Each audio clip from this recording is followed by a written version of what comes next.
yang memiliki daycare, kemudian akan distandarisasi, maka yang kami miliki standarisasi TARA namanya. Ada 7 persyaratan tentang legalitas, tentang SDM, sarana prasarana, salah satunya harus ada CCTV yang bisa diakses langsung oleh orang tua.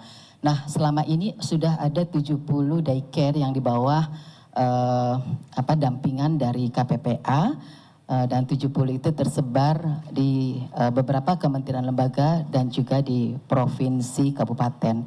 Untuk daerah Yogyakarta sendiri sudah ada 5 daycare yang di bawah dampingan KPPA dengan standarisasi TARA. Menambahkan update sedikit yang untuk di Yogyakarta, sudah karena dari Dinas P3A membuat posko, sudah ada 217 yang mengakses, sudah ada 130 yang minta dampingan secara psikologis, kemudian sudah ada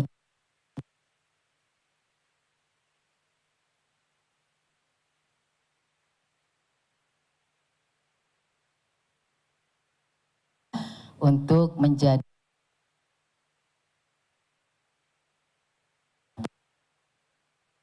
kemarin langsung Wali Kota Yogyakarta juga melakukan pendataan untuk di Kota Yogyakarta ada 37 daycare yang berizin dan 33 yang tidak berizin.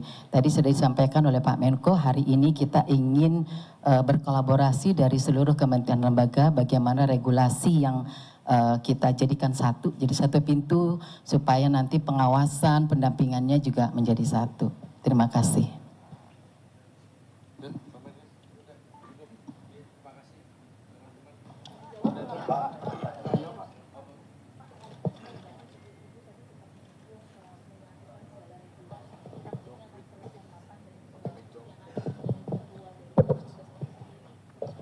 Siapa Pak, dan nanti hasilnya yang diinginkan apa sih Pak? Jadi tadi kita sepakati ada dari kami, dari Kemenko PMK akan mengundang rapat yang merupakan perwakilan dari KL-KL terkait termasuk KPAI. Ya, dari situ kita satu merumuskan langkah cepat apa agar kejadian yang di Jogja itu tidak terulang di daerah yang lain dalam waktu yang sesingkat-singkatnya. Setelah itu kita sekaligus membuat sebuah rumusan kebijakan yang komprehensif. Tadi kita sepakati kita merumuskan naskah akademik yang tunggal, yang kemudian itu menjadi rujukan bagi masing-masing kementerian untuk melakukan regulasi di sektornya masing-masing. Misalnya sebagai satu contoh, ini kan bukan hanya terkait dari Kementerian Pendidikan Dasar dan Menengah saja, bukan terkait dengan PPA saja, tetapi juga misalnya Kementerian Kesehatan. Bagaimana Puskesmas menjadi bagian penting untuk menjamin standar kualitas layanan yang baik. Jadi bagaimana agar berkumpulnya anak-anak itu di lingkungan yang sehat, ya. Tadi misalnya kan kita ada hal yang harus antisipasi, misalnya mungkin penyakit-penyakit menular, misalnya sebagai satu contoh.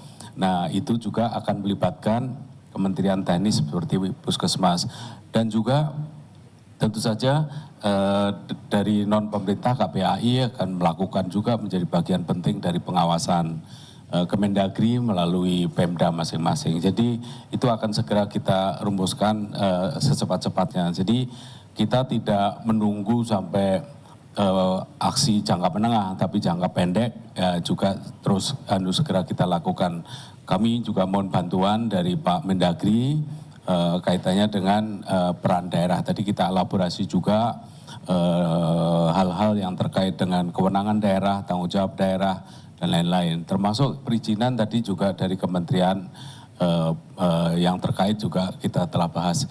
Saya kira itu yang bisa saya sampaikan.